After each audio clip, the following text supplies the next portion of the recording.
आपको यह ध्यान रखना है हमारी काया शुद्ध होना चाहिए।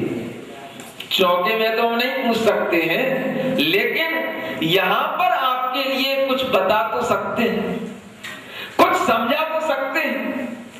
अगर आपने वह साबुनों का प्रयोग किया है जिन साबुनों में चर्बी मिली हुई है, और जितने भी मार्केट के अंदर साबुन आते हैं उसमें 2-4 को ही छोड़ करके ऐसे साबुन 2-4 ही होंगे जिनमें वह चर्बी नहीं मिलती हो। सभी साबुनों में चर्बी मिली हुई रहती है, और खास तौर से जिनका एडवर्टाइज किसी हीरो और हीरोइन के माध्यम से होता है, जिनका एडवर्टाइज आपके टीवी चैनलों में दिखाया जाता है, वह तो बिना इसके बनते ही नहीं। और हर एक साबुन के रैपर के ऊपर कुछ कंटेंट्स लिखे रहते हैं, उसमें एक लिखा रहता है TFM, उसकी परसेंटेज लिखी रहती है। आप जिस भी साबुन का उपयोग करते हो उसके ऊपर उसकी परसेंटेज देखना, उसका मतलब होता है टोटल फैटी मैटर, TFM। कितना परसेंटेज है वो परसेंटेज उसके अंदर लिखी होगी। और ऐसे कुछ 2 ही 4 साबुन हैं जिनके अंदर यह TFM नहीं होता है, वह फैटी मैटर नहीं होता है। वह 2-4 साबुनों के नाम आपको मिल जाएंगे। एक आध साबुन का नाम हमने भी सुना है, शायद वह चंद्रिका नाम का एक साबुन आता है, और भी कोई एक आध साबुन आते होंगे। अब चूंकि आप लोग लगाते हो, आप ही लोग हमें बताओगे तब हमें ज्ञान हो पाए। ऐसे कोई 2-4 साबुन हैं जो कि एक चंदन का साबुन आता है, उसमें भी जो है ये इस प्रकार के फैटी मैटर नहीं होता है। यह इनका अगर आप प्रयोग करोगे तब तो आपकी वह काया शुद्धि रही। अगर आपने अपनी अशुद्ध काया को शुद्ध बनाने के लिए यह चर्बी का अपने ऊपर लेप किया तो कैसे वो काय शुद्धि कही जाएगी, आप ये सोचो। जो शैम्पू का आप लोग प्रयोग कर रहे हो, वह शैम्पुओं के अंदर किसी भी जानवर का खून हो सकता है। उन शैम्पुओं के अंदर उस जानवर को पीड़ा देकर के उसका परीक्षण किया जाता है, और हमने सुना है कि जितने भी शैम्पू होते हैं वह सबका टेस्ट उस खरगोश के ऊपर किया जाता है, क्योंकि वह खरगोश की आंखों में ऐसी ग्रंथियां होती हैं जिससे आंसू नहीं निकलते, और उसकी आंखों में वह केमिकल तब तक डाला जाता है जब तक कि उसकी आंखें अंधी ना हो जाएं, उसकी आंखें डिफेक्टेड ना हो जाएं। उससे उसका परीक्षण करके आप लोगों के लिए वह शैम्पू दिया जाता है, ताकि आप जब उसको अपने सिर पर लगाएं और आपकी आंखों में चला जाए तो आपकी आंखें खराब ना हो जाएं, भले ही उस खरगोश की आंखें खराब हो गई हो, कोई बात नहीं। ऐसे परीक्षणों के माध्यम से गुजरे हुए ये जो प्रोडक्ट्स हैं, इनका आप उपयोग करते हैं, आपकी न मन शुद्धि रह जाती है न काय शुद्धि रह जाती है।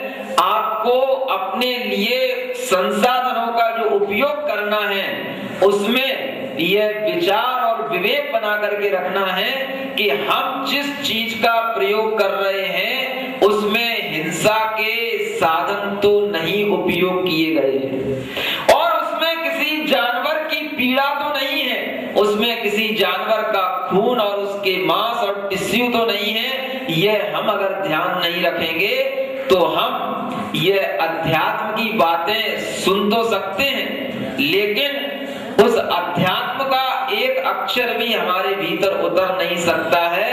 अभी हमें मुनि महाराज को आहार देने के लिए भी पात्रता योग्यता कितनी है, इसका भी एक अपने अंदर ऑब्जर्वेशन करना चाहिए। जब हम मन शुद्धि बोल रहे हैं, काय शुद्धि बोल रहे हैं, तो उस दिन आप ये सोचो, अगर आप उस चर्बी वाले साबुन से हाथ धो करके आए हो और उससे ही आपने मुनि महाराज को ग्रास दिया, तो समझो कि वह कौन सी शुद्धि रही, वह आहार की भी शुद्धि रही कि वह काय की भी शुद्धि रही, और वह शुद्धि के माध्यम से आपके लिए कितना पुण्य लगेगा, हम क्या कर सकते हैं, आप हमें ये बताओ।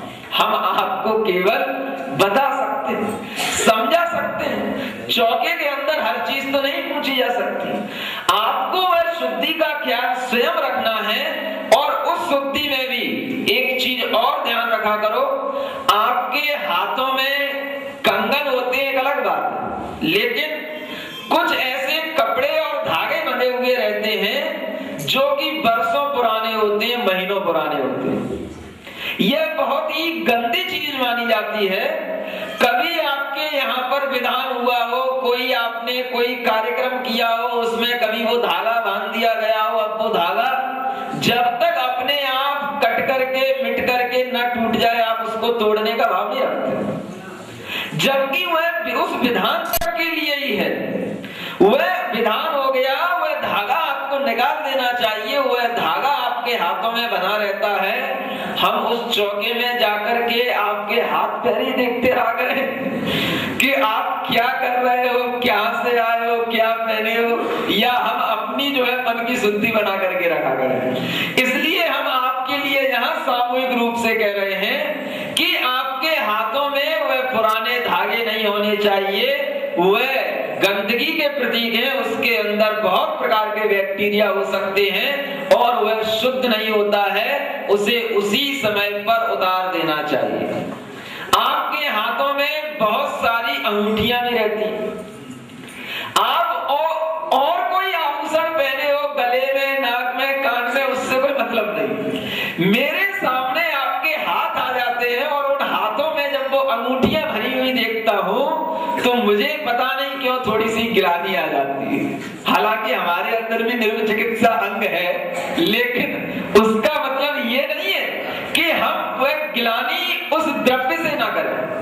आपको अगर आहार की शुद्धि नहीं होगी तो उस शुद्धि से आपका भी पुण्य नहीं बढ़ेगा और हमारी भी विशुद्धि नहीं बनेगी। कभी कभी हमारा भी चौके में पहुंच करके ऐसा एकदम पता नहीं क्या हो जाता है, आहार तो हो जाता है, बस वो हो ही जाता है, कुछ मन नहीं होता है आहार करने का। कभी कभी इस प्रकार के चौके के जब माहौल हो जाते हैं तो वहां कुछ कह तो पाते नहीं है, बस जो भी जितनी भी इच्छा हुई लेकर के आ जाते हैं, लेकिन उसका यह परिणाम निकलता है कि उसमें हमारा भी स्वास्थ्य खराब हो सकता है और आपके लिए वह पुण्य नहीं मिलेगा और मुनि महाराज की विशुद्धि पर भी अंतर पड़ता है आहार का। यह ध्यान रखना आपको। एक बार आचार्य शांति सागर जी महाराज से किसी श्रावक ने पूछा था, महाराज इस पंचम काल में मुनि महाराज को मोक्ष क्यों नहीं होता है इस पंचम काल में?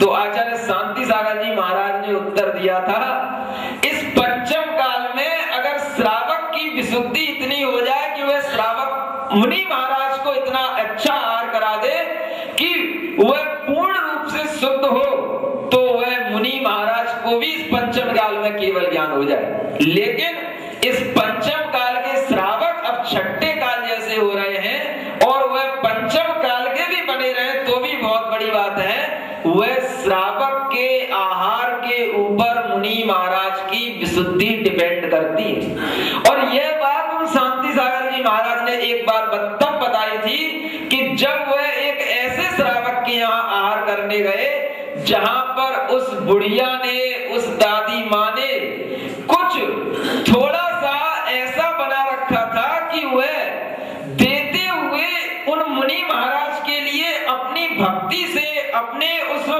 वात्सल्य भाव से इतनी ओतप्रोत हो रही थी कि देखो आज ये मुनि महाराज हमारे यहाँ पर आहार लेने के लिए आ गए और हमने तो इनके लायक कुछ बनाया ही नहीं था। उन्होंने उस दिन जो आहार किया उसके बाद जो उन्हें ध्यान लगा, वह ध्यान उन्होंने बताया कि हमने कई बार जो श्रावकों के यहाँ आहार किया ऐसा ध्यान नहीं लगा, क्योंकि केवल आहार ही नहीं, उस आहार के पीछे छुपी हुई उस श्रावक की भावनाएं भी उस आहार की विशुद्धि के कारण बनती हैं। इसलिए आपके हाथ में जो कुछ भी रहता है, आप उस समय पर अपने हाथों को शुद्ध बना करके, और हो सके तो ऐसे द्रव्य से हाथ धोया करो जैसे बेसन इत्यादि है, ताकि वह हाथ की शुद्धि बनी रहे।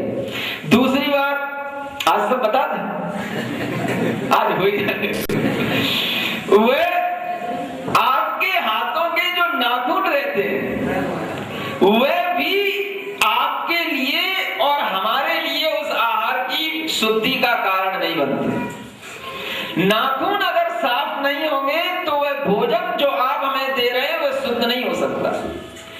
और वह वैज्ञानिक लोग भी शोध करके बता चुके हैं कि इन नाखूनों के माध्यम से अनेक प्रकार की बीमारियां और मुख्य रूप से पेट की 20 प्रकार की बीमारियों का कारण यह नाखून है।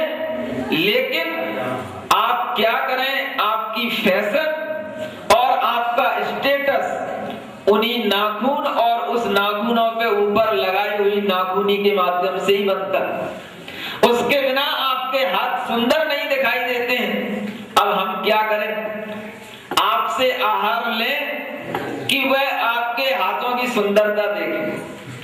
अगर आपको अपने हाथों से इतना ही मोह है तो आप कृपया करके मुनि महाराज को आहार न दिया करें। और आपको अगर अपने नाखूनों से इतना मोह है तो आप अपने पास में रखो जिनको यह शुद्धि और यह विवेक है, वही मुनि महाराज को आहार दिया करें। और उन नाखूनों के माध्यम से आजकल के मनोवैज्ञानिक लोग बताते हैं कि जिसके नाखून बड़े हुए होते हैं वह उसकी वासना के प्रतीक होते हैं।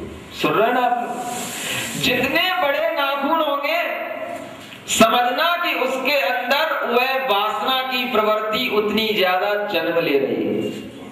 आप यह ध्यान रखना कि वह आपकी वासना अगर वह नाखून के आगे जो उंगली का पोर्शन होता है वहां तक है तब तक तो वह सीमित है।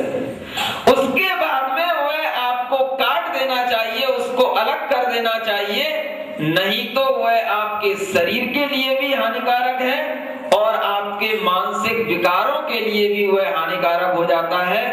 अपने पहनावे का, अपने शरीर का, अपने जीने के हर एक रहन सहन के ढंग का हमारे विचारों पर, हमारी बुद्धि पर प्रभाव पड़ता है। मनोवैज्ञानिक लोग इस बात को बता रहे हैं कि वह हाथ जिनके नाखून बड़े बड़े होते हैं वह कभी भी सात्विक प्रवृत्ति के जीव नहीं होते हैं। और आपको मालूम होना चाहिए कि जो जानवर मांसाहारी होते हैं, जो जानवर क्रूर होते हैं, उनके अंदर यह शरीर की रचना होती है कि उनके शरीर में होने वाले वह नाखून बड़े बड़े होते हैं। आप लोग जानवर तो नहीं, मनुष्य हो ना। और मनुष्यों के हाथ की संरचना जब इतनी सुंदर है तो उसको आप इतनी कुरूप क्यों बना रहे हैं? ये कौन सी फैशन है? हमारी समझ में नहीं आ रहा है। आपकी समझ में आ रहा हो तो आप उसको अपनी समझ से समझना और यह प्रयास करना कि कम से कम हम मुनि महाराज के लिए वह आहार की शुद्धि के साथ साथ ये काय की, वचन की और मन की शुद्धि का भी ध्यान रखें। वह श्रावक के घर में मुनि महाराज पहुंच गए हैं। कौन से मुनि महाराज? वह देव बन करके आए हैं एक मुनि महाराज। उनका गुणस्थान चौथा है। उनके पास में छठवां सातवां गुणस्थान हो ही नहीं सकता है, क्योंकि देव अगर विक्रिया करके मुनि महाराज का रूप बना लेगा तो वह बाहर से रूप तो बना सकता है लेकिन भीतर का गुणस्थान तो, अगर वह देव भी सम्यक दृष्टि हुआ तो ही चौथा हो पाएगा, अगर वह भी मिथ्या दृष्टि हुआ तो उसका भी पहला ही गुणस्थान होगा। आप लोग सुन रहे हैं? वह गुणस्थान पहला है और बाहर से वह निर्ग्रंथ रूप है और वह मुनि महाराज बनकर के आए हैं उस श्रावक के यहाँ पर, उस राजा के यहाँ पर। अब आपको यह समझना है कि वह राजा मुनि महाराज की परीक्षा लेगा कि मुनि महाराज उस राजा की परीक्षा ले रहे हैं। वह मुनि महाराज उस राजा की परीक्षा लेने के लिए आए हैं। उस राजा को यह सोचना चाहिए था कि ये वास्तव में मुनि महाराज है कि नहीं। क्या समझे? वह जब मनुष्य ही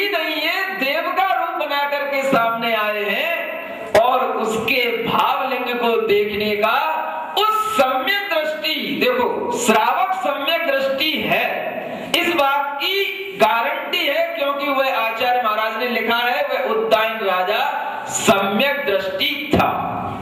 वह सम्यक दृष्टि राजा होकर के भी उन मुनि महाराज के लिए यह नहीं देखा कि यह मुनि महाराज सम्यक दृष्टि है, इनका छठवां सातवां गुणस्थान है, यह भावलिंगी है, वह देखेगा भी तो कोई भी उस सम्यक दृष्टि के पास ऐसा ज्ञान है ही नहीं जो वह यह देख पाए कि इनके भीतर क्या है, उसका काम क्या है।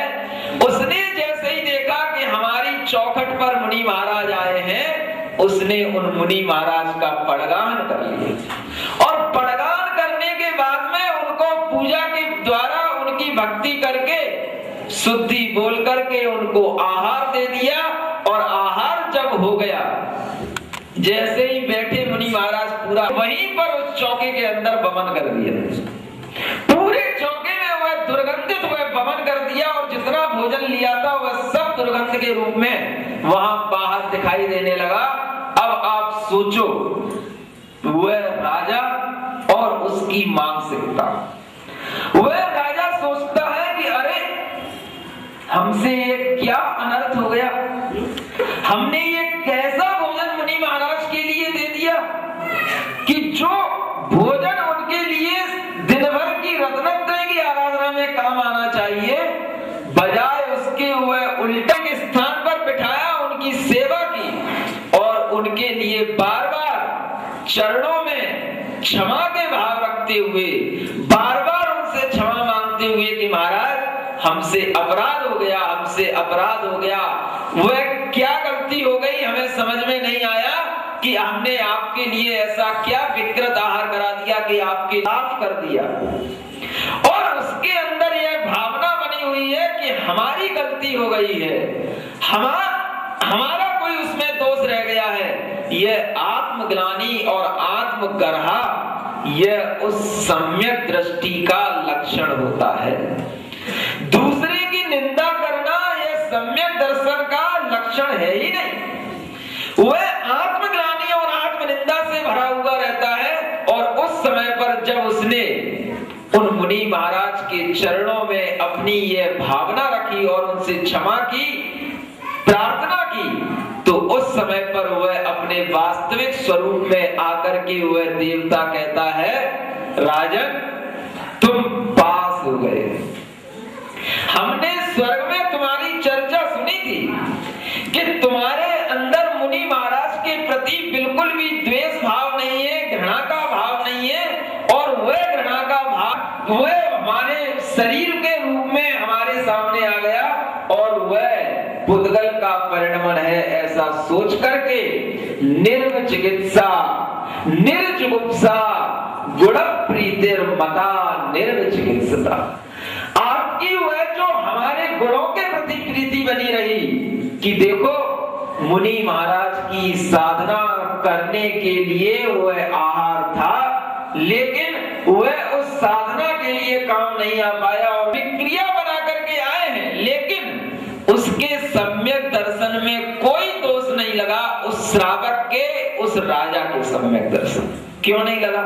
क्योंकि उसका काम गुणों के प्रति प्रीति करना है, गुण सुख प्रबोधन। वह अगर रत्नत्रय में प्रीति रखता है तभी वह श्रावक है, और रत्नत्रय में अगर उसकी प्रीति है तो जो साक्षात रत्नत्रय को धारण किए हुए हैं उनको देख करके उसके अंदर प्रीति और आनंद का भाव उत्पन्न होता है, तब वह निर्विचिकित्सा अंग उस श्रावक का पल पाता है, तब वह सम्यक दर्शन रह पाता है। और ऐसा भी नहीं सोचना कि महाराज 8 अंग हैं सम्यक दर्शन के, एक नहीं भी चले तो 7 तो है, काम हो जाएगा, भूल में नहीं रहना। आचार्य समंतभद्र महाराज ने कहा है, नांगहीनम मलम छेत्तुम दर्शनम जन्म संततिम। वह अंग से, एक अंग से भी अगर हीन है वह सम्यक दर्शन, तो वह आपकी जन्म जरा मृत्यु की इस परंपरा को छेदने में समर्थ नहीं हो सकता है। और उन्होंने वहां पर एक उदाहरण दिया है, नहीं मंत्रोक्षरो न्यूनो निहंती विष वेदना। विष की वेदना को दूर करने के लिए कोई गारुणिक होता है, कोई मंत्रवेत्ता होता है, तो वह उस मंत्र को पढ़ करके उसका विष उतार देता है। अगर उस मंत्र में एक अक्षर की भी कमी रह जाती है तो क्या होता है, उसका विष नहीं उतर पाता, क्योंकि वह मंत्र काम नहीं कर पाता। उसी प्रकार से अगर एक भी किसी भी अंग में कमी रह गई है तो वह सम्यक दर्शन आपके लिए आपकी जन्म की परंपरा को नाश करने में समर्थ नहीं हो सकता। इसलिए अष्टांग सम्यक दर्शन और उसके जो उल्टे ये दोष हैं, इन दोषों से रहित होकर के वह जब आचरण करता है तो उसका आचरण सम्यक्त्वाचरण कहलाता है। स्वरूपाचरण में रमण करने वालों, पहले अपने सम्यक्त्वाचरण की ओर तो देखो। जो आचार्य कुंदकुंड देव ने कहा है कि अगर सम्यक दृष्टि के साथ कोई आचरण होता है तो वह सम्यक्त्वाचरण चारित्र कहलाता है, स्वरूपाचरण होता ही नहीं। जिस ग्रंथ में लिखा हो कि चौथे गुण स्थान में स्वरूपाचरण चारित्र होता है, उस ग्रंथ को पढ़ना ही नहीं, उसको बिना कुछ देखे हुए बंद कर देना, क्योंकि वह आचार्यों की वाणी है ही नहीं। अगर आपको आचार्यों की वाणी पढ़ना है तो वह कुंदकुंड आचार्य की भी वाणी पढ़ना है, तो आप देखो षष्ठ बाहुड़ के अंदर वह लिखते हैं कि सम्यक्त्वाचरण के साथ में ही वह सम्यक दर्शन का जो आचरण रहता है वही उस सम्यक दृष्टि का आचरण कहलाता है। स्वरूपाचरण तो वह प्रवचन सार में उनके लिए लिखा है जो मोह और क्षोभ के परिणामों से अत्यंत रहित हो गए हैं। ऐसे 11वें गुण स्थान में रहने वाले उन मुनि महाराज के लिए स्वरूपाचरण चारित्र यथाख्यात चारित्र के नाम से कहा गया है, जो कि समस्त दर्शन मोहनीय कर्मोदयापादित स्वरूपस्य अभावात् वह वीतराग चारित्रम, वह वहां पर आचार्य अमृत चंद महाराज ने उसको साम्य परिणाम के नाम से कहा है। उस चारित्र को हम अपने लिए उस चौथे गुण स्थान में घटित करते रहते हैं, और सम्यक दर्शन हुआ हो या ना हुआ, लेकिन सम्यक दर्शन हो गया, सम्यक ज्ञान हो गया, और सम्यक चारित्र लेने की कोई जरूरत नहीं, वो तो बाहर का चारित्र होता है। स्वरूपाचरण चारित्र की बात करो, क्योंकि सम्यक दर्शन के साथ में ही आत्मा दिखने लग जाती है और आत्मा में रमण होने लग जाता है। बस उसी आत्मा में रमण होने का नाम स्वरूपाचरण चारित्र है। बाकी तो ये सब बाहर के चारित्र हैं, इनसे आत्मा का कोई लेना देना नहीं है, ये सब तो व्यवहार चारित्र हैं। और वह आप लोग सुन करके अपने आप में ऐसे मस्त हो जाते हो कि आपको भी देख करके हमें कभी कभी लगने लग जाता है कि भगवान कहीं इस पंचम काल में इन श्रावकों का मोक्ष ना हो जाए। और वह भगवान महावीर स्वामी की देशना जिसमें लिखा गया है कि उस श्रावक के लिए तो क्या, वह श्रवण भी अगर प्रवृत्ति में है तो उसको कभी मोक्ष नहीं होगा, लेकिन आजकल के श्रावकों को देख करके ऐसा लगता है कि श्रवण तो बहुत पीछे है, वही सबसे पहले मोक्ष जाने वाले हैं। यह प्रवृत्तियां ऊपर ऊपर से बगुला की तरह हो तो सकती हैं, लेकिन वह छल की प्रवृत्तियां कहलाती। बगुला और हंस में यही अंतर होता है कि वह बगुला देख करके ऊपर से प्रवृत्तियां तो वैसी करता है, लेकिन उसके भीतर वह छल रहता है। वह उस नदी के किनारे पर, तालाब के किनारे पर ऐसा ध्यान लगा करके बैठ जाता है कि उसको देख करके दूसरे भी सोचे ये हंस है कि बगुला है, और वह देखता रहता है। क्या देखता रहता है? जैसे ही कोई एक मछली ऊपर आई, वह उसमें चोंच मार करके उस मछली को खा लेता है, ये बगुला की प्रवृत्तियां कहलाती हैं। हंसा कभी भी किसी की हिंसा नहीं करता है, उसका नाम होता है हंसा। जो सब प्रकार की हिंसा का त्यागी हो वह परमहंस राजहंस कहलाता है, और वह हंसा मोती चुगता है, चाहे भूखा मर जाएगा लेकिन कभी भी ऐसी दुष्प्रवृत्तियों से अपने लिए आहार ग्रहण नहीं करेगा। वह कभी भी इस प्रकार के छल कपट के माध्यम से आहार ग्रहण नहीं करेगा। वह कहलाता है हंसा जो हिंसा से रहित हो। वह मोती चुगने वाला होता है, आत्मा का अमृत पान करने वाला होता है। और वह बगुला भगत, वह भगत तो हो सकता है, बगुला भी हो सकता है, लेकिन उसके अंदर कभी भी धर्म नहीं उतर सकता है। इसलिए आचार्य कहते हैं वह अतीन्द्रिय ज्ञान, जो ज्ञान हमें इंद्रियों से परे होकर के अनुभव में आता है, उस अतीन्द्रिय ज्ञान में वह निर्विकल्प समाधि लगती है। और उस समय पर वह अनिर्देश यानी कि शब्दों से भी उस आत्मा के स्वरूप को कहा नहीं जा सकता, उसका निर्देशन किया नहीं जा सकता, ना उस आत्मा के स्वरूप का, ना उस आत्मा के सुख का, क्योंकि वह सब कैसा है? स्वयं संवेदन, स्वयं संवेदन के योग्य है। कोई दूसरा कहे हमें आत्मा दिख रही है, हमें आत्मा का आनंद आ रहा है, आपको आ रहा है? अब आप क्या करोगे? आपने अगर कहा कि नहीं आ रहा है तो आपकी छोटी हो जाएगी, खोटी हो जाएगी। और अगर आपने कह दिया हाँ ऐसा ही होता है आत्मा का आनंद, बस 1 से 2 हो गए, अब 2 हो गए तो देखो उसका बल बढ़ गया। अब 2 को आनंद आने लगा, अब तीसरा जिस दिन उसके चंगुल के फंस गया और उसके सामने आकर के बैठ गया, देखो अब वो आहा करेगा तो उसके सामने बगल वाला भी आहा करेगा, तो तीसरा सोचेगा ये अगर क्या हो गया। वो अगर मैं उसके सामने नहीं कहूं कि आहा आत्मा और मुझे आत्मा का आनंद नहीं आ रहा है, तो ये दोनों लोग क्या सोचेंगे? इनके सामने मैं मिथ्या दृष्टि हो जाऊंगा। तो वह भी उनके सामने जब बैठ जाता है और वो लोग कहते हैं अरे ये परमार्थ है, यह वास्तविक यथार्थ है, यह आत्मा का ज्ञान है, जिसके अभाव में तुम सोते रहे। यही श्लोक सुना है, जिसके अभाव में तुम सोते रहे और जिसका सद्भाव होने पर ऐसी आत्म जागृति आ जाती है कि वह आत्मा का आनंद कहते नहीं बनता है, क्योंकि उसका स्वभाव क्या है? अनिर्देश्य। बात वही है जैसा हम कह रहे हैं और जैसा यहाँ पर आचार्य कह रहे हैं, उसका व्याख्यान हम इसी श्लोक का इस तरीके से होगा।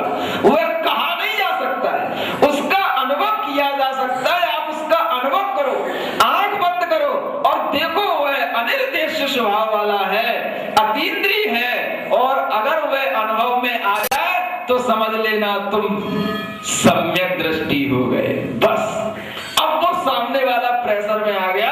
अब वो सोचता है कि अगर हम इनसे नहीं कहते हैं कि हाँ हमें ये आत्मा का अनुभव नहीं हो रहा है, तो फिर इनने एक टाइटल लगाया कि ये मिथ्या दृष्टि हो गया, और वह तो बहुत बड़ी गाली।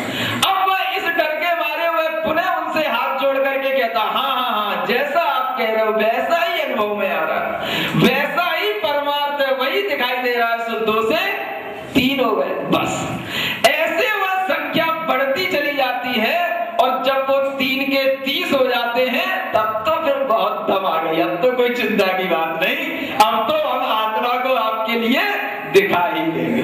बस ऐसे यह आत्मा को दिखाने का एक प्रोग्राम चल रहा है।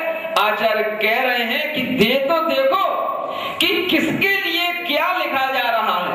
वह निर्विकल्प समाधि कहाँ होती है, अतीन्द्रिय ज्ञान किन्हें होता है, और वह अनिर्देश स्व संवेदन किसको होता है, इसकी कोई चिंता नहीं, इसकी कोई चर्चा नहीं।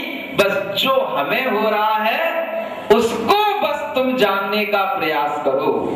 जो मैं कह रहा हूं उसको सुनने का प्रयास करो, जो मैं ज्ञान दे रहा हूं उसको बस धारण करने का प्रयास करो। अपना ज्ञान हमें नहीं देना, हाँ, हम जो दे रहे हैं बस उसको जानो और बीच में कोई प्रश्न भी नहीं करना, क्योंकि तुमको कुछ अभी आता नहीं है, तुमने कुछ पढ़ा नहीं है। जब तक तुम्हें आत्मा की अनुभूति नहीं हुई, तुम्हें ज्ञान आ कहां से गया सम्यक ज्ञान? इसलिए पहले हमारी सुनो। सो वो सामने वाला बेचारा चुपचाप बैठा बैठा सुनता रहता है, और जब उसे ये लगता है कि यार अपना क्या बिगड़ रहा है, जब मंदिर में जाते हैं 4 बातें सुनने को मिल जाती हैं और वहां पर अगर आत्मानुभूति हो रही है तो अपना क्या बिगड़ रहा है? फ्री में अगर कोई चीज मिल रही है, सो वो फ्री में उस आत्मानुभूति को लेने के चक्कर में वह अपना पूरा धर्म उल्टा कर बैठता है और वह भूल जाता है कि वह आत्मानुभूति कभी भी श्रावक की अवस्था में हो ही नहीं सकती है। और फिर उसके बाद में जो भी पट्टी पढ़ाई गई वो उस पट्टा को पढ़नी पड़ती है, क्योंकि वह अब पट्टा उसका हो गया। एक बार वह पट्टा बन गया, पालतू हो गया, तो बस समझ लो फालतू हो गया। वह पट्टा अगर एक बार हाथ में बन गया तो फिर वह उस पट्टे को तोड़ नहीं पाता, उससे वह बच नहीं सकता, और वह इस तरह से वह एक बहुत बड़ी संख्या बनती चली जाती है, काम बढ़ता चला जाता है। अपनी आत्मा कहाँ है, अनुभूति कहाँ है? आचार्य कह रहे हैं यह शुक्ल ध्यान में होने वाली अनुभूतियां हैं, जो आपको हम भावना के रूप में सुना तो रहे हैं, लेकिन आप यह मत समझ बैठना कि यह सब हमारे लिए हो रहा है। अगर आपने यह सोच लिया तो बस ये सब एक में कट्टपट जब हो गया तो वह सब कुछ बिगड़ जाएगा, और वही बिगड़ता हुआ हमें आज दिखाई दे रहा है। शुद्धात्म ध्यान बिन खेद अनादि सोया, पाके उसे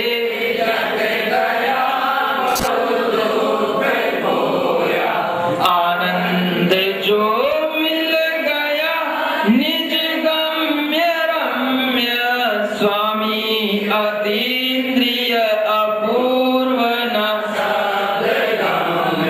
यह आत्मा की उस अनिर्दिष्ट स्वभाव के बाद में आचार्य कहते हैं कि जिस समय पर वह आत्मा अपने उस आनंद में मग्न होता है, उस समय पर उसके साथ और क्या घटित होता है?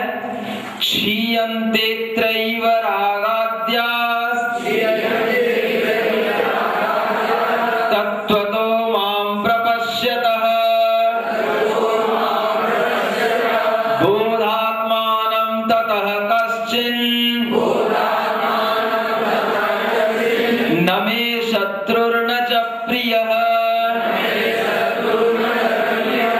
जिस समय पर वह तत्व से माने परमार्थ रूप से निश्चय से अपने आत्म स्वरूप को देखता है, माम प्रपश्यत है, अपने स्वयं के स्वरूप को देखता है, जानता है, अनुभूति में लाता है, उस समय पर उसके वह क्षीयन्ते रागाद्या, जो बचे हुए उसकी आत्मा में राग आदि होते हैं वह भी क्षीयन्ते माने नष्ट होते चले जाते हैं, क्योंकि उस आत्मानुभूति की अवस्था में, उस शुक्ल ध्यान की अवस्था में वह संजुलन के भी जो राग बचे हैं, क्रोध मान माया लोभ बचे हैं, वह भी भीतर में पहले से बैठे हुए और भी जितने राग आदि कर्म हैं वह सब बिना फल दिए हुए निकलते चले जाते हैं। उसके लिए वह कर्म का नाश उस समय पर होता चला जाता है, और उस समय पर उस बोधात्मानम यानी बोध माने वह ज्ञान स्वरूप वाली वह आत्मा, जिस समय पर उसे मात्र ज्ञानानुभूति होती है, आत्मानुभूति होती है, शुद्ध नैसे बताई गई जो शुद्धात्मानुभूति होती है,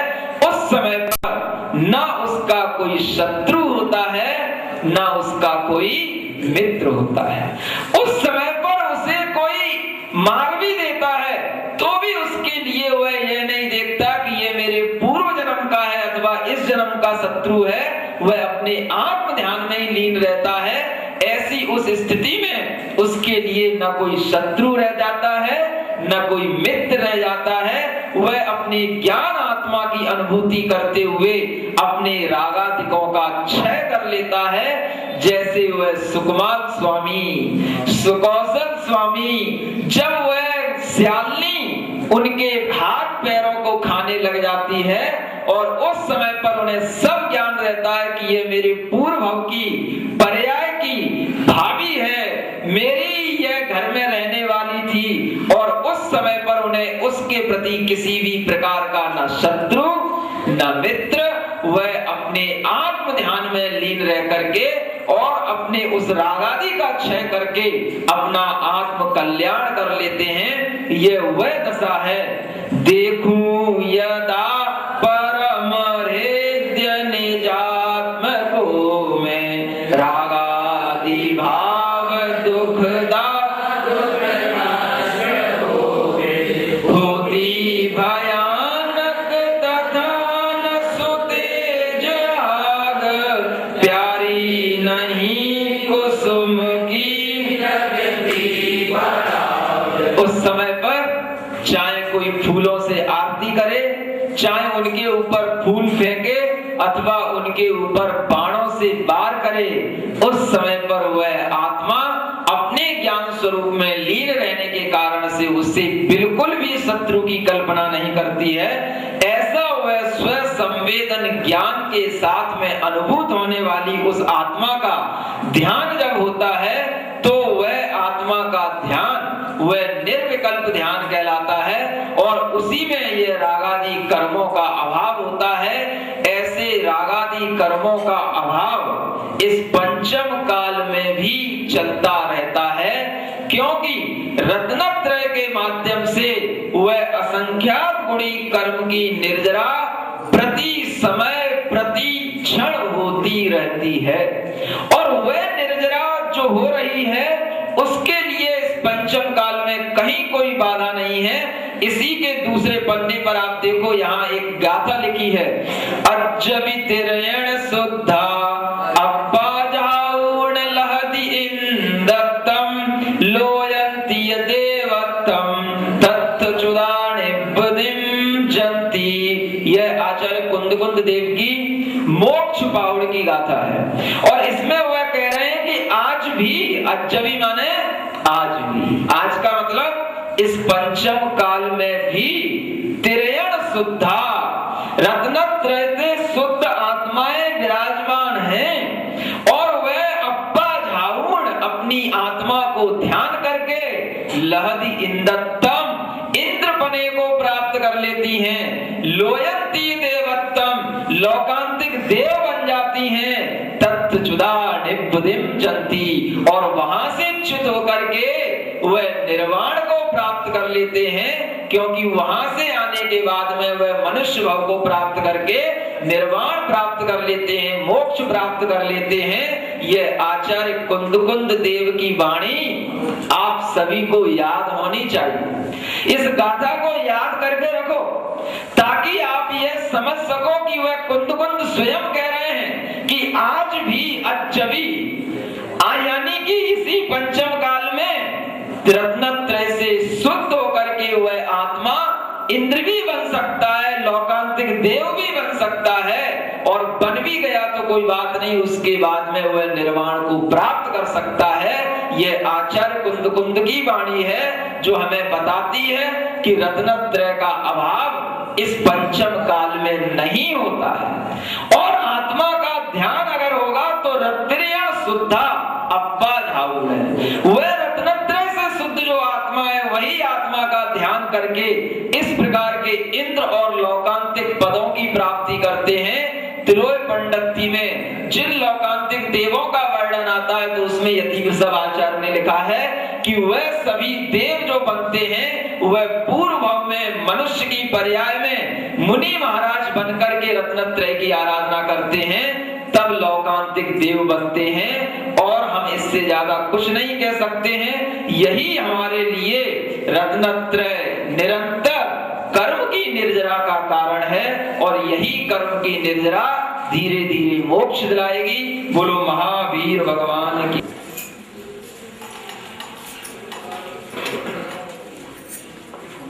आत्मने नमः।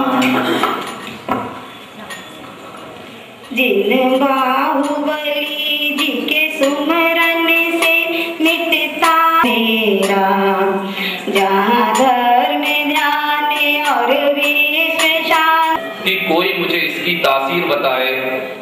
निश्चित ही अंगार की कितना गर्म है, इसकी कल्पना नहीं की जा सकती। इसी तरीके से जीवन में ये समाधि ग्रंथ की कितनी उपयोगिता है, इसके बारे में तो जो वाचन कर रहे हैं और जो शामिल हो रहे हैं वही इसका एहसास कर सकते हैं।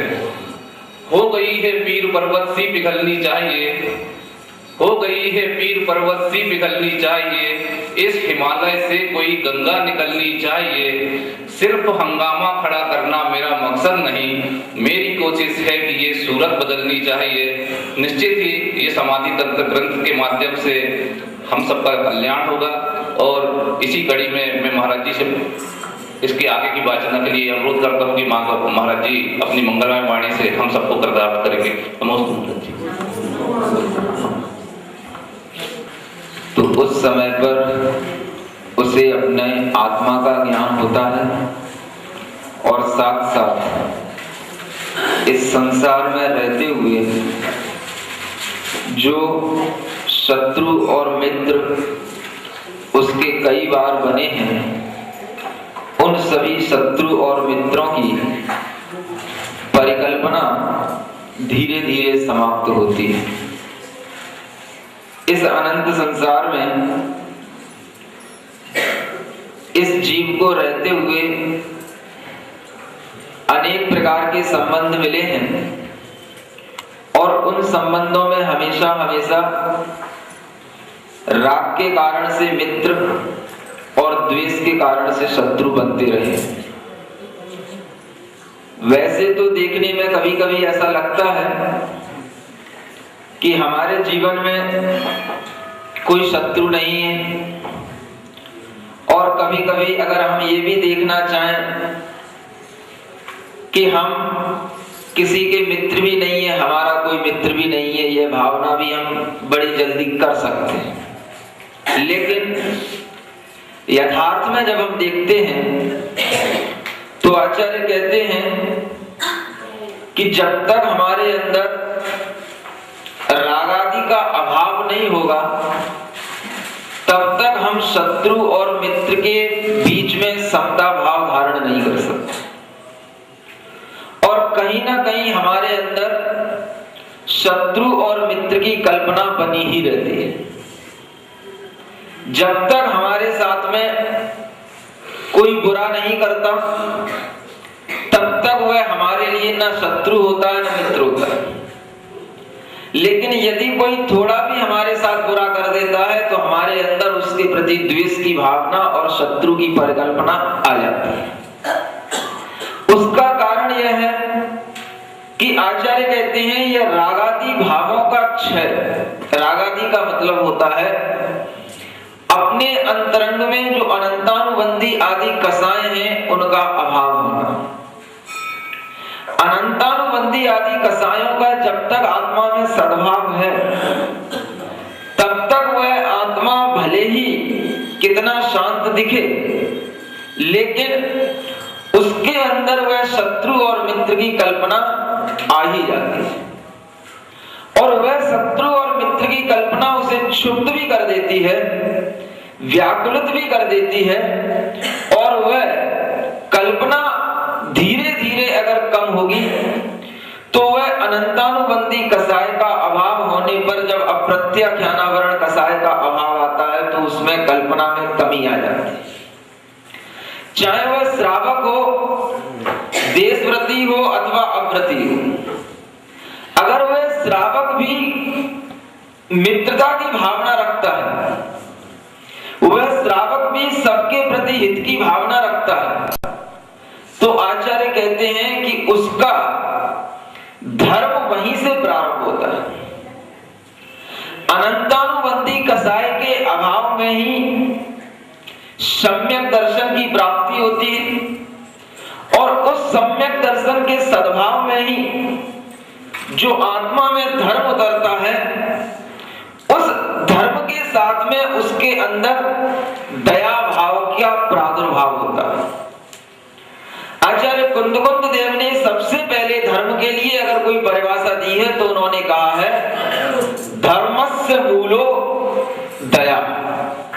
धर्म का मूल दया है। दया भाव अगर हमारे अंदर उत्पन्न होगा तो हमारे अंदर उस धर्म की शुरुआत होगी, और वह दया भाव ही हमारे लिए धर्म ध्यान का कारण होता है। अगर हमें धर्म ध्यान करना है तो उस धर्म ध्यान करने से पहले हमारे आसपास का माहौल जिस प्रकार से अच्छा होना चाहिए, उसी प्रकार से हमारे विचारों का माहौल भी अच्छा होना चाहिए। अगर आसपास का माहौल क्षुब्ध है तो आप जाप लेकर के बैठ तो सकते हो, लेकिन आप जाप कर नहीं सकते। आप स्वाध्याय लेकर के, ग्रंथ लेकर के बैठ तो सकते हो, लेकिन आप स्वाध्याय कर नहीं सकते।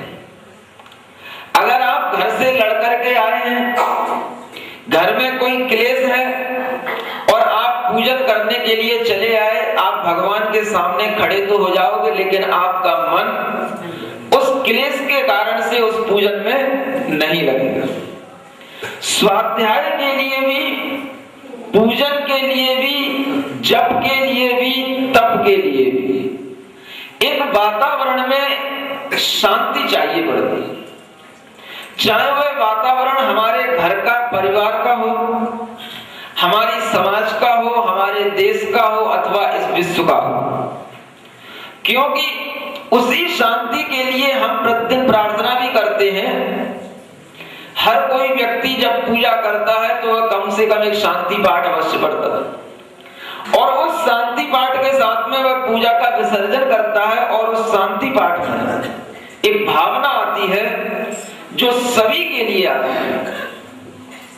होवे सारी प्रजा को सुख, बलयुत हो धर्मधारी नरेशा। होवे चोरी न जारी, तिलवर न रहे, व्याधियों का अंदेशा। ऐसा भी पढ़ते हैं। यह वह शांति पाठ है जिसमें हम अपनी भावना को जगत की भावना से जोड़ करके अपने अंदर एक दया भाव उत्पन्न करते हैं। वह दया भाव हमारे अंदर अपने आप नहीं आ जाता, हमें उत्पन्न करना पड़ता है, और वह उत्पन्न तब होता है जब हम अपने साथ साथ दूसरी आत्माओं को भी जोड़ें, दूसरी आत्माओं का भी ध्यान रखें। अगर हम आत्म धर्म की बात करते हैं तो आत्म धर्म का मतलब केवल अपने लिए ही स्वार्थ के बारे में सोचना, ऐसा नहीं। आचार्यों ने उस आत्म धर्म और परमात्म धर्म दोनों को लेकर के यह कहा है कि हमें अपने बारे में भी सोचना है और दूसरे के बारे में भी सोचना है, लेकिन दूसरे के बारे में हमें हितकारी ही सोचना है। उसके लिए हमें बुरा नहीं सोचना। अगर उसके साथ बुरा भी हो रहा हो तो भी हमें उसके लिए अच्छा ही सोचना है। आचार्यों ने स्वाध्याय के लिए लिखा है कि अगर कहीं पर, जहां पर आप ये स्वाध्याय कर रहे हैं, वहां पर अगर सूर्य ग्रहण, चंद्र ग्रहण लगा हो तो सिद्धांत ग्रंथों का स्वाध्याय नहीं करना। उस समय पर भावनाएं करना, उस समय पर आप स्तुतियां पढ़ना, भगवान की भक्ति करना। सिद्धांत ग्रंथों के लिए, परम अध्यात्म ग्रंथों के लिए वह माहौल, आसपास का वातावरण निश्चिंत होना चाहिए, अच्छा होना चाहिए, क्योंकि धर्म ध्यान बिना अच्छे वातावरण के हो नहीं सकता। वह वातावरण भी उस धर्म ध्यान के लिए बहुत बड़ा निमित्त है, और उन निमित्तों के माध्यम से ही वह धर्म ध्यान हमारे अंदर बढ़ता हुआ चला जाता है। होवे सारी प्रजा को सुख, यह भावना हम क्यों करते हैं? क्या हम सारी प्रजा को सुखी कर सकते हैं? हम सारी प्रजा को भले ही सुखी नहीं कर सकते, लेकिन अगर हम सारी प्रजा के लिए सुख की भावना करते हैं तो उससे हमारे भीतर ऐसा परिणाम उत्पन्न होता है कि हमें सबके प्रति एक मैत्री का भाव उत्पन्न होता है। सत्वेषु मैत्री, यह सबसे पहली भावना है धर्म ध्यान करने की। अगर आपका सभी जीवों के प्रति मैत्री भाव है तो आपका मन निर्विकल्प होगा और आप शत्रु और मित्र की कल्पना से ऊपर उठ पाएंगे। यहां पर जो शत्रु और मित्र की कल्पना करने के लिए जो मना किया जा रहा है कि हमारी आत्मा में न वह शत्रु के रूप में कोई दिखाई दे, न हमें कोई मित्र के रूप में दिखाई दे, ये बहुत गहराई में जाने के बाद उतरता है। उससे पहले क्या होता है वो मैं आपको बताना चाहता हूं। उससे पहले तो यह मैत्री की भावना होती है, सत्वेषु मैत्रीम। मैत्री भाव जगत में मेरा सब जीवों के प्रति नित्य रहे। ये जो आप पढ़ते ये सब वहीं आसपास उसी वातावरण को लिए हुए और उसी भावना को लिए हुए ये सब पंक्तियां हैं कि मेरा सभी जीवों के प्रति मैत्री भाव रहे। और मैत्री भाव का मतलब होता है कि सबका दुख हमारे लिए अनुभव में आए और उन सबके दुख में भी हम थोड़ा सा दुखी हो सके और उनके सुख में भी हमारे अंदर ईर्ष्या भावना हो। कभी कभी सुख में तो हमें दूसरे की कोई चिंता नहीं रहती, लेकिन अगर कोई आत्मा दुखी है तो वह धार्मिक व्यक्ति उसको देख करके अपने मन के अंदर यह भावना अवश्य लाता है कि हे भगवान इसका दुख दूर हो जाए। वह उसके दुख में इतना ही शरीक हो जाए तो भी वह आचार्य कहते हैं कि हमारा सत्वेषु मैत्री यह भाव बना रहेगा। सभी जीवों के प्रति मैत्री भाव का यह भाव भी तब आता है जब हमारे भीतर अपने कसायों की कमी होती है और हमारे भीतर रागादि परिणामों की कमी होती है, तभी हम दूसरे के बारे में कुछ सोच सकते हैं। नहीं तो जब हमें अपने ही राग और द्वेष से फुर्सत नहीं है तो हम दूसरे के बारे में क्या सोच सकते हैं। आचार्यों ने इसीलिए लिखा है कि आप प्रतिदिन पूजन के बाद शांति पाठ पढ़ते हैं, शांति भक्ति करते हैं, सारी प्रजा के सुख की आप भावना करें। एक जैन श्रावक सबके हित की भावना रखने वाला हो जाता है क्योंकि वह भगवान का पक्ष रखने वाला पाक्षिक श्रावक कहलाता है। और उस पाक्षिक श्रावक में वह यह भावना करता है कि जितनी भी आत्माएं इस जगत में हैं उनको मेरे द्वारा दुख ना हो जाए और उनके दुख का जो भी कारण है वह कारण दूर हो जाए। यह भावना वह जैन श्रावक की रहती है क्योंकि वह जैन होने के नाते इतना ही नहीं कि वह केवल अपनी भगवान की भक्ति करता है और केवल अपने आत्मा के लिए ही सोचता है। आचार्य कहते हैं वह सबके हित के बारे में सोचता है और वही जब हित के बारे में सोचते सोचते धीरे धीरे ऊपर उठता है तो जो जितना पर के कल्याण की भावना रखता है उतना ही वह आत्म कल्याण की भी भावना रख लेता है। वह आत्म कल्याण की भावना भी धीरे धीरे बढ़ती है और वह दूसरों के दुख और दर्द में शरीक होने से ही बढ़ती है।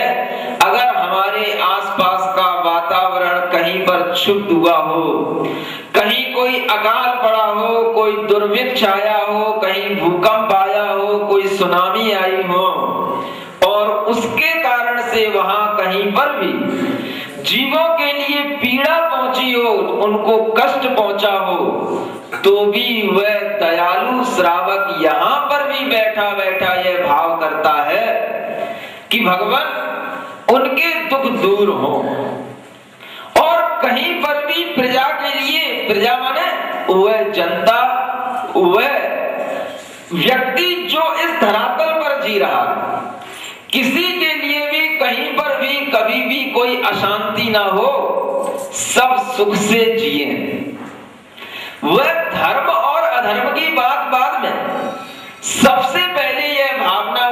जाती है सत्वेषु मैत्री, प्रेम भाव हो सब जीवों पर। वह मेरा सभी जीवों के प्रति प्रेम का भाव, मैत्री का भाव, वह मैत्री का भाव तभी बनता है जब हम सबके हित के बारे में सोचें और वह जीव जो दुखी हो रहे हैं, हमारे लिए करुणा के पात्र हैं, उनके प्रति करुणा करना भी, उनके प्रति दया रखना भी यह जैन धर्म में सिखाया गया है। और आचार्यों ने कहा है कि वह श्रावक हो या वह धार्मिक व्यक्ति हो अथवा वह गृहस्थ हो, वह भी सभी जीवों के प्रति वह करुणा भाव रखे, दया भाव रखे। जो जीव दुखी हैं उनके दुख को दूर करने की भावना रखे। आजकल यह भावना लुप्त होती चली जा रही है। धर्म की शुरुआत हम सम्यक दर्शन से करने लग जाते हैं और सम्यक दर्शन का मतलब बस आत्मदर्शन हो जाता है। आचार्य कहते हैं यह सम्यक दर्शन का भाव गृहस्थ के लिए नहीं है। गृहस्थ के लिए जो सम्यक दर्शन है वह उसका सम्यक दर्शन यह प्रशम, संवेद, अनुकंपा और आस्तिक्य इन भावों से चलता है। गृहस्थ का सम्यक दर्शन वह सराग सम्यक दर्शन, उसमें यह प्रशम भाव का मतलब शांत भाव होना, संवेद भाव का मतलब धर्म और धर्म के फल में हर्ष होना, अनुकंपा भाव का मतलब जीवों के प्रति दया का भाव होना। वह दया, करुणा, किसी की रक्षा के भाव, यह सब तो दूर होते चले जा रहे हैं और हम धार्मिक पने का एक अपने ऊपर टीका भी लगाते चले जा रहे हैं और हम यह सोचते रहते हैं कि हमारा बस आत्म कल्याण हमारा ही हो जाए। और वह भी हम अपने मन के अंदर एक मान और अहंकार के कारण से यह मान लेते हैं कि हम सम्यक दृष्टि है इसलिए हमारा तो कल्याण हो गया, अब दूसरे का वो जाने, उसका काम जाने। आचार्य कहते हैं धार्मिक व्यक्ति की कभी भी ऐसी भावनाएं नहीं होती। वह अगर अधार्मिक भी है तो उसके अंदर उसके प्रति यह भावना रहती है कि भगवान इसको सच्चे धर्म का ज्ञान हो, इसकी आत्मा के अंदर वह कसाय भावों का अभाव हो, इसके अंदर का वह मिथ्या आग्रह दूर हो, यह भी वह करुणा भाव से उसके बारे में सोचता रहता है। और अगर कोई दीन दुखी है जिसके ऊपर हम करुणा कर सकते हैं तो उसके बारे में भी वह सोचता है कि अगर इसके पास में भोजन नहीं है तो इसको भोजन मिल जाए, अगर इसके पास में घर नहीं है तो इसको रहने को घर मिल जाए। यह करुणा भाव भी उस धार्मिक के अंदर रहता है। ऐसा मत समझना कि अगर हमने किसी के लिए घर दे दिया, किसी को व्यापार में लगा दिया, किसी को व्यवसाय उठा दिया और किसी के लिए हमने अगर कोई भोजन पानी दे दिया तो अरे इसमें क्या धर्म है? धर्म तो आत्मा के परिणामों से जुड़ता है, क्या उसमें आत्मा के परिणाम नहीं जुड़े? आचार्य कहते हैं गृहस्थ को यह करुणा भाव भी हमेशा हमेशा रखना चाहिए। पात्र दान अपनी जगह अलग है और करुणा दान भी अपनी जगह अलग है, क्योंकि गृहस्थ कभी भी निष्ठुर नहीं होता है, वह दया से ओतप्रोत होता है। जिसके लिए जो सामग्री की आवश्यकता है वह सामग्री उसके लिए उपलब्ध करा देना, यही उसके लिए सबसे बड़ा सुख होता है।